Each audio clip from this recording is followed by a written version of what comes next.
We need your help. We want you to tell us what unanswered questions you have about teaching and learning with children who use English as an additional language. Hello, I'm Fedra. And I'm Hamish. We are researchers in the Department of Education at the University of Oxford. We do research about EAL. EAL stands for English as an Additional Language and is the term we use to describe pupils in our schools who speak a language other than English at home. Another way to describe EAL pupils is to call them multilingual learners. We like this definition because it acknowledges the skill that these pupils have. They can speak more than one language. We think that this is a good thing, and our research is designed to help EAL learners become fully fledged multilinguals, able to function equally well in English and their other languages. EAL pupils come in all shapes and sizes. Some are brand new to English. They might have recently arrived in the UK from another country, or just started school in the UK, having spent the first part of their lives growing up in households in which languages other than English are spoken. Some EAL pupils have very well developed English and can communicate fluently in both English and the language of the home. Still other pupils are somewhere in between these 2 points. They are developing their confidence and competence in English at school while speaking other languages at home. In all the glorious variety, one thing we can be sure of is that EAL learners are an important group. In the UK, about 20% of the school population is classified as EAL. In international schools, often all of the children are considered EAL. Sometimes this group of learners needs help in developing the English language skills they need to do well at school. It is important, therefore, that parents and teachers have good quality information to help them make confident decisions about what form this help should take. Our job is to help provide that good quality information. The research that we and other researchers like us do is intended to inform the decisions that teachers, parents and learners make about their education. Our research does this by identifying areas where people are uncertain about what works best and then trying to resolve that uncertainty through careful observation and by conducting fair tests of different ways of teaching. For example, people are sometimes uncertain about whether EAL pupils should use their mother tongues when they're at home or whether they should try to use English all the time.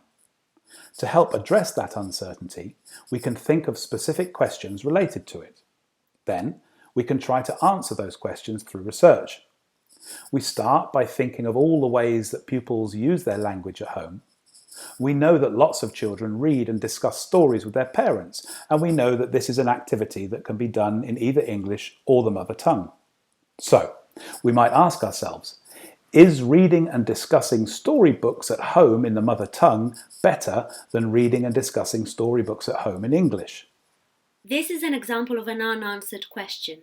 As researchers, we can take this unanswered question and conduct a fair test that will help us answer it. For example, we could ask some parents to read and discuss stories with their children using their mother tongues, and ask some other parents to do the same thing using English. Afterwards, we can compare those groups to see whether they differ on whatever outcomes we think are important. These could be literacy development, vocabulary knowledge, reading enjoyment, or parental engagement with a school. Finally, by comparing how well the pupils in each group do on these outcomes, we can say whether the mother tongue use at home in this way was helpful or harmful compared with using English. The reason we want your help is that most unanswered questions are dreamt up by researchers, not teachers or parents or learners. This isn't too bad. Researchers often have some quite good ideas. But researchers don't usually work in schools or directly with EAL learners and don't always live in multilingual homes.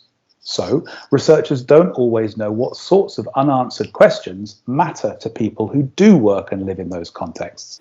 If the research that we do is to be of any use to people like you, and we really hope that it is, we need to ensure that we try to answer questions that you think are important.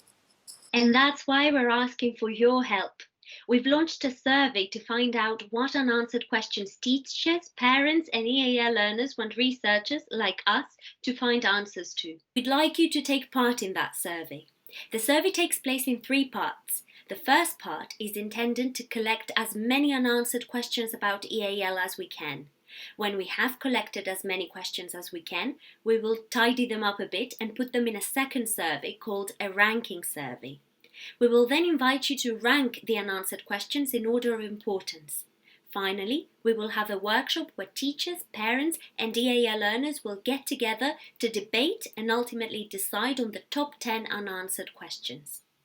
We will then send this top 10 list of unanswered questions to researchers and research funders and publicise it widely so that everybody knows what the priorities of teachers, parents and EAL learners are for new EAL research.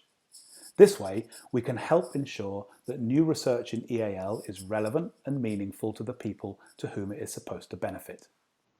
We want to quickly show you the first questionnaire so that you know exactly what we're asking you to do. The first page gives you a little bit of information about the project and tells you what we have done to safeguard your privacy in taking the questionnaire. The next page asks you to say whether you are a teacher, a parent, a pupil, a TA, and so on. This helps us to understand who has taken the questionnaire, and it might be helpful in analysing the responses to it. For example, there might be differences in the types of unanswered questions proposed by parents compared to those proposed by teachers or by pupils. The main part of the questionnaire is where we want you to tell us your unanswered questions. You are given 8 prompts that will help frame your thinking. Under each prompt, there is a text box for you to leave your unanswered questions on that topic. Let's take a look at the first prompt. It says, what questions do you have about helping EAL pupils who are new to English, i.e. don't yet speak English well or at all? If you're a teacher, have you ever wondered what approaches to take with a child who has only just begun learning English when they join your class? Perhaps you have asked yourself whether providing translations of important words would help them. Perhaps you have wondered whether teaching them survival language is helpful. You might have asked yourself how best to make them feel welcome and safe in class. These are all good examples of unanswered questions. As a parent, you might have wondered how you can help your child as they settle into their new school in a new language. You might have thought about how best to help your child with their homework. You might want to know what sort of books to read with them. Again, these are all good examples of unanswered questions, and we are sure that you can think of lots more.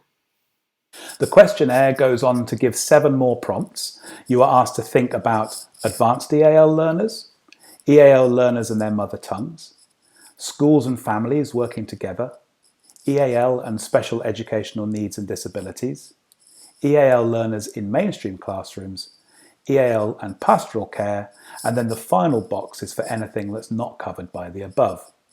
You are welcome to leave as many questions as you like in each box, and you don't need to write in every box if you don't want to. Your questions can be long or short, they can be detailed or general. They can be about a specific phenomenon like vocabulary knowledge or grammar, or they can be about a whole area like literacy or well-being. We think that it would be helpful to discuss some of these themes with your colleagues, friends, fellow parents and your children before having a go at the questionnaire. We think that this would be a good way to stimulate ideas and come up with some really good questions over a range of areas. The final part of the questionnaire asks you to leave a little more information about your background so that we can understand the types of people who have taken the questionnaire. And there's an option to leave your email address if you want to take part in the ranking survey or if you want to be sent a copy of the final top 10 EAL research priorities at the end of the project.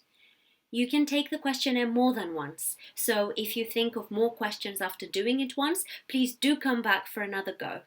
Thank you very much for your time. We think it's really important to understand what teachers, parents and learners want from research. And we're really looking forward to seeing all of your questions and working with you to help set the agenda for the next generation of EAL research. Follow the link on the screen or in the description below to access the questionnaire and to find out more about the project. And please do share with anyone who you think might be interested. Thank you very much.